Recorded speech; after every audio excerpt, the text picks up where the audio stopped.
अशोकनगर स्थित DP principal college की पढ़ाई व्यवस्था को लेकर छात्रों में उत्साह है। छात्रों ने कहा कि यहाँ लॉ की नियमित कक्षाएं संचालित हो रही हैं, शिक्षक भी समय पर आ रहे हैं। आपको बता दें कि डीपी लॉ कॉलेज में लगभग 1500 छात्र छात्राएं अध्ययनरत हैं। यहाँ पर VALLB और VCOM LLB व LLB और LLM की कक्षाएं संचालित है। वृहद लाइब्रेरी जिसमें कि 17,000 पुस्तक उपलब्ध है, वही ई लाइब्रेरी में 55 कंप्यूटर हैं और छात्र लाभान्वित हो रहे हैं। खेल NSS सहित विभिन्न सुविधाएं हैं। बड़ी बात तो यह है कि प्रदेश का पहला लॉ कॉलेज जो कि NAC B+ है, इसे लेकर छात्राओं ने बताया कि यह की व्यवस्था के कारण हमने प्रवेश लिया है और कॉलेज के प्रधान अध्यापकों का कहना है कि विश्वविद्यालय अनुदान आयोग के निर्देशों के अनुसार यह पढ़ाई संचालित हो रही है।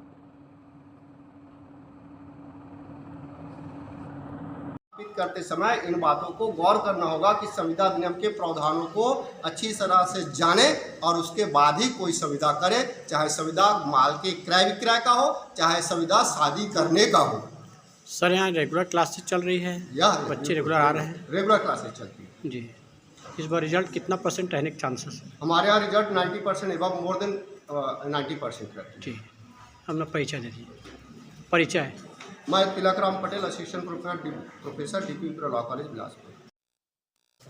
हमारा जो कक्षा चल रही है वो BLLB फर्स्ट सेम की है, जिसमें हमारा सब्जेक्ट आज का सब्जेक्ट है वो संविदा विधि पर है। और संविदा विधि में टॉपिक हमारा है समाश्रित संविदा, कॉन्टिंजेंट कॉन्ट्रैक्ट। उसमें हम सेक्शन 34 पढ़ रहे हैं। उस सेक्शन 34 में बताया गया है कि यदि किसी व्यक्ति के भावी आचरण पर संविदा समाश्रित है तो वहाँ घटना घटित होना कब असंभव मान लिया जाएगा। तो 34 प्रोवाइड किया गया है, व्यवस्था दिया है, यदि जीवित व्यक्ति के भावी आचरण पर संविदा समाश्रित है तो यदि वह जीवित व्यक्ति कोई ऐसा कुछ कर देता है कि घटना घटित होना असंभव मान लिया जाएगा। तो यदि कोई फर्दर कंटिजेंसीज नहीं है, कोई उत्तरभावी आकस्मिकताएँ नहीं हैं, तो आप घटना घटित होना असंभव मान लिया जाएगा। ये व्यवस्था है समाश्रित संविदा।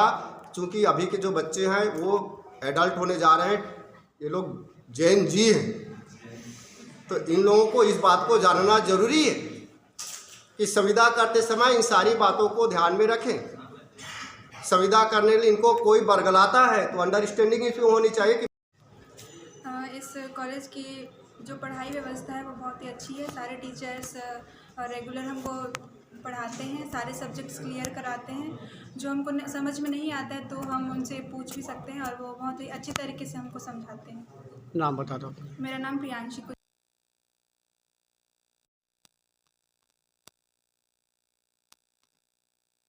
लेवल की है और रेगुलर क्लासेस बिल्कुल चल रही हैं और बहुत अच्छी पढ़ाई है। विधि के जो ज्ञाता हैं बहुत अच्छा ज्ञान दिया जा रहा है विधि का यहाँ। और मैं रेगुलर क्लासेस आता हूँ और मैंने बहुत डिसाइड करने के बाद ये कॉलेज ज्वाइन किया है और विधि का ज्ञान बहुत अच्छा यहाँ मिल रहा है। अपना नाम? Aditya Raj Tiwari, BA first semester.